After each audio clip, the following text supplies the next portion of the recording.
வணக்கம் நண்பர்களே.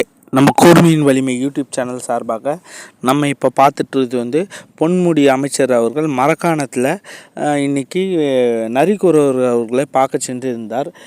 அப்போது முதலமைச்சர் கான்ஃபரன்ஸ் காலில் இருந்தபடியே அவர் பார்க்கும் இடத்தில் சில சலசலப்புகள் ஏற்பட்டது. இன்றைக்கும் அவருடைய அந்த ஸ்ட்ராட்டஜி மாறல அப்படின்ற மாதிரி இன்றைக்கி மக்கள் ரொம்ப ஒரு பெரிய ஒரு ஆக்ரோஷமான நிலைமையில் இருக்காங்க. இன்றைக்கி பொன்முடி அமைச்சர் அவர்களை பார்த்து நரிக்குறவர் ஒருவர் எங்களுக்கு சாப்பாடெல்லாம் கொடுத்து எந்த பிரயோஜனமும் கிடையாது ஐயா, எங்களுக்கு வீடு வேணும், எங்களுக்கு வீடு இருந்தால் தான் நாங்கள் தங்கி அதில் வாழ முடியும். ஏன்னா பாம்பு பூச்சி பொட்டெல்லாம் வீட்டுள்ள இந்த கொட்டகையில் வருது, அதனால் எங்களுக்கு வீடு வேணும். அதுவும் இல்லாமல் பார்த்திங்கன்னா காற்று அடித்தா இந்த கொட்டகையெல்லாம் பிச்சுட்டு போயிடுது, எங்களுக்கு தயவுசெய்து வீடு கொடுங்க அப்படின்ற மாதிரி பேசுகிறாரு. அப்போ பேசும்பொழுது இவர் கொஞ்சம் கோபமாக ஆக்ரோஷமான நிலைமையில் இருந்து பேசுகிற மாதிரி ஒரு காணொலி வைரல் ஆகி வந்துட்டுருக்கு.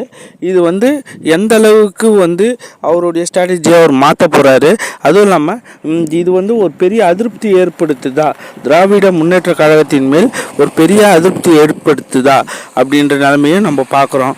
ஆனால் பொதுமக்களுக்கு முக்கியமாக இன்றைக்கி திராவிட முன்னேற்ற கழகம் ஒரு பெரிய உதவிகளை இன்றைக்கி நிறைய செய்கிற மாதிரி இன்றைக்கி அரசியல் வல்லுநர்லாம் சொல்கிறாங்க. இது தமிழ்நாட்டில் திராவிட முன்னேற்ற கழகத்தை வளர்க்கக்கூடிய சூழ்நிலையில் உருவாகி கொண்டிருக்கிறதா, இல்லை திராவிட முன்னேற்ற கழகத்தை எந்த அளவுக்கு அவங்களுடைய ஆளும் திறமையை நிரூபிக்கிறது அப்படின்ற மாதிரிலாம் நம்ம பார்க்குறோம். இது இன்றைக்கி தமிழ்நாட்டில் ஒரு பெரிய பரபரப்பான விஷயமாக இது பேசப்பட்டு வருகிறது. பொன்முடி அமைச்சர் அவர்கள் மீண்டும் மீண்டும் சிக்கலில் சிக்கி கொண்டே இருக்கிறார்.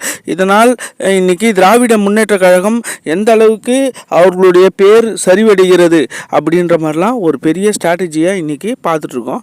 இது அவருடைய ஸ்ட்ராட்டஜின்றது ஒரு மாசான வளர்ச்சியை குன்றக்கூடிய இடத்துல இருக்கும் அப்படின்ற மாதிரி சில அரசியல் வல்லுநர்லாம் சொல்கிறாங்க. இது எந்த அளவுக்கு உண்மை, இது எந்த அளவுக்கு சாத்தியம், திராவிட முன்னேற்ற கழகத்தின் தலைவர் மு.க. ஸ்டாலின் அவர்கள் எந்த அளவுக்கு இது பரபரப்பான சூழ்நிலையாக இதை எந்த அளவுக்கு கொண்டு போக போகிறாருன்றதை நம்ம பார்க்குறோம். அதுவும் இல்லாமல் பார்த்திங்கன்னா இந்த நரிக்குறவர்களுக்கு வீடு கட்டி தரப்படுமா, இவர்களுக்கு இடம் ஒதுக்கி வீடு கட்டி தரப்படுமா அப்படின்றதையும் நம்ம பார்க்க போகிறோம். ஏன்னா எம்ஜிஆர் அவர்களின் ஸ்டாண்டை இன்றைக்கி முழுக்க இன்றைக்கி இவர் திராவிட முன்னேற்ற கழகத்தை சேர்ந்த முதலமைச்சர் மு.க. ஸ்டாலின் அவர்கள் ஓகே ஃப்ரெண்ட்ஸ், நம்ம சேனல் பிடிச்சிருந்தா பெல் பட்டனை சப்ஸ்கிரைப் பண்ணுங்கள், ஷேர் பண்ணுங்கள்.